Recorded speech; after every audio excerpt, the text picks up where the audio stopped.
बिस्मिल्लाहिर्रहमानिर्रहीम। तमाम दोस्तों को वेलकम करते हैं अपने चैनल के ऊपर। और आज हमारी डिस्कशन का मौजू ये होगा कि क्या पंजाब रेवेन्यू अथॉरिटी के अंदर एफबीआर के अंदर जो आपका इनपुट है या इनवाइसेस हैं सप्लाईज की, उनका जो इनपुट है उसको क्या पंजाब रेवेन्यू अथॉरिटी का जो पोर्टल है उसके अंदर लोड किया जा सकता है, और उससे क्या पंजाब रेवेन्यू अथॉरिटी के अंदर जो आपकी सर्विसेज हैं उनके अगेंस्ट इनको एडजस्ट किया जा सकता है या नहीं। ये ज़्यादातर उन तमाम लोगों को ये मसला आ रहा होता है जो लोग जो हैं वो प्रोजेक्ट्स कर रहे होते हैं या गुड्स और सर्विसेज का जो कॉम्बिनेशन है वो पंजाब में किसी प्रोजेक्ट के अंदर जो है वो इन्वेस्ट कर रहे होते हैं या कर रहे होते हैं। तो उस सूरत में होता क्या है कि ज़ाहिर है जितनी भी उस प्रोजेक्ट के अंदर सप्लाईज लग रही होती हैं, जितना भी गुड्स जो हैं वो परचेज कर रहे होते हैं, उसके ऊपर जो सेल्स टैक्स आ रहा होता है वो सीधा एफबीआर के पोर्टल के अंदर चला जाता है, क्योंकि गुड्स के ऊपर जितना भी टैक्स है पूरे पाकिस्तान के अंदर वो फेडरल कलेक्ट करता है, और सर्विसेज जो हैं वो 18वीं तरमीम के बाद जो हैं वो जितने भी सूबे हैं वो उनके एम्बिट के अंदर आती हैं। सो होगा ये कि आपने वो जो सारा प्रोजेक्ट किया उसके अंदर जो सप्लाईज आपने ख़रीदी उसका जो टैक्स है वो आपके एफबीआर के पोर्टल में जा रहा होता है, और सर्विसेज के ऊपर जो टैक्स होता है वो आपसे पंजाब हुकूमत जो है वो रिसीव कर रही होती है। तो इस सूरत में जो फेडरल है और जो प्रोविंशियल अथॉरिटीज़ हैं उन्होंने जब से ये क्रस्ट का जो सिस्टम लॉन्च किया है सेल्स टैक्स के अंदर, तब से जो इनवाइसेस की क्रॉस मैचिंग है वो आसान भी हो गई है। और अब अगर आपकी फेडरल के अंदर कोई परचेजेस की इनवाइसेस आ रही हैं तो उनको आप इस क्रस्ट के तहत जो है वो फेडरल जो प्रोविंशियल आपकी अथॉरिटीज़ हैं उनके पोर्टल्स के अंदर लोड करके उनकी सर्विसेज के अगेंस्ट अपना दिया हुआ जो सेल्स टैक्स है उसको एडजस्ट भी कर सकते हैं। तो ऐसे तमाम अफराद जो ये पूछ रहे हैं कि क्या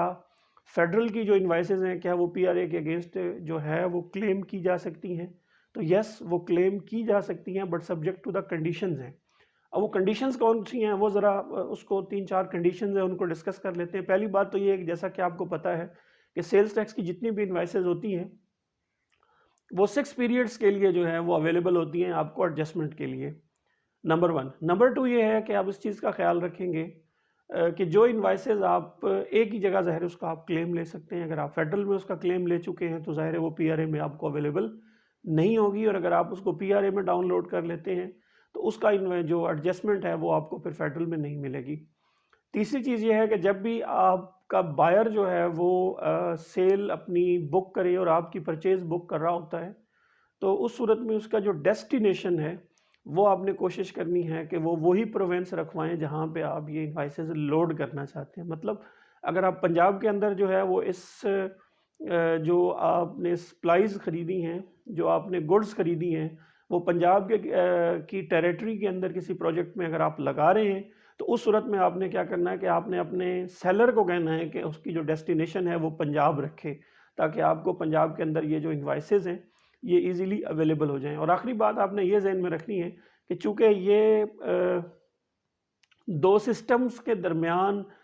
जो है वो डाटा एक्सचेंज हो रहा होता है, तो बाज़ औक़ात जो है इन्वाइसेस को लोड करने में जो है वो इश्यूज़ हो सकते हैं, जिनको आप जो है ज़ाहिर रिस्पेक्टिव अथॉरिटीज़ को के साथ कोऑर्डिनेशन से ये मसला जो है वो सॉल्व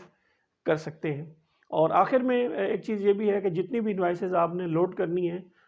उनकी जो पीडीएफ कॉपी है वो आपके पास अवेलेबल हो। क्यों? क्योंकि जब आपने ये इन्वाइसेस लोड करनी है तो इन एक्सेल सबमिट करते हुए आपने इन इन्वाइसेस की कॉपीज़ जो हैं वो भी इन्वाइस अपनी रिटर्न के साथ पंजाब के अंदर जो है वो अटैच करनी है।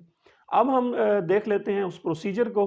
प्रोसेस क्या है इसको ये सब करने का। तो सबसे पहले आप क्या करेंगे कि आप लॉगिन करेंगे अपने पंजाब रेवेन्यू अथॉरिटी के पोर्टल को। वहाँ पे आप देखेंगे कि ऊपर जो आपको एक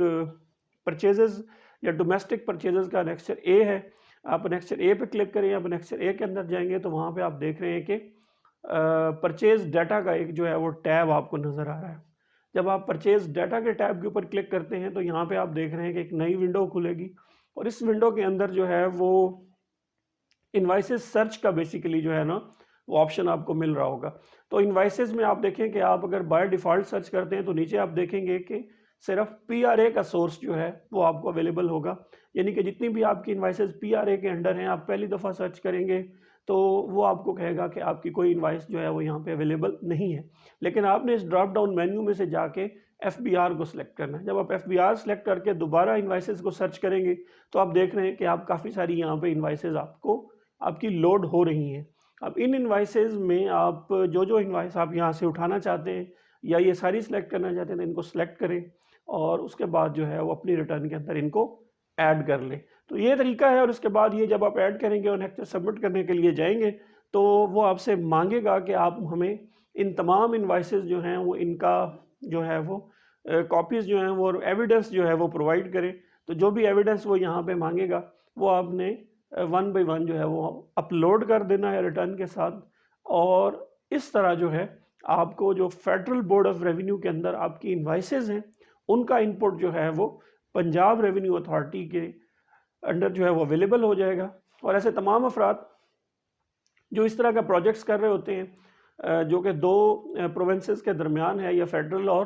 प्रोविंस के दरमियान होता है, तो वहाँ पे उनको सहूलत ये हो जाती है कि जितनी भी उनकी गुड्स हैं उनका जो इनपुट होता है वो फेडरल में स्टक हो रहा होता है। पंजाब वाले आपसे 100% अपना टैक्स मांग रहे होते हैं, तो इससे बेहतर है कि अगर आप सारा टैक्स जेब से पे करें, जितनी इन्वाइसेस का टैक्स आपका फेडरल में स्टक हुआ है उसको आप प्रोविंस की जो इन्वाइसेस हैं उसके अगेंस्ट एडजस्ट करें और इससे आपको काफ़ी ज़्यादा बेनिफिट होगा। अगर आपका कोई सवाल है हमें नीचे कमेंट्स में लिखिए। मैं उम्मीद करता हूँ कि क्या ये जो एडजस्टमेंट है ये हो सकती है और कैसे हो सकती है, ये दोनों सवालों का हमने कंप्रीहेंसिवली जवाब दे दिया है। मज़ीद कोई सवाल है हमें नीचे कमेंट्स में लिखिए। वीडियो पसंद आती है लाइक कीजिए, शेयर कीजिए। आपका और आपके वक्त का बहुत बहुत शुक्रिया।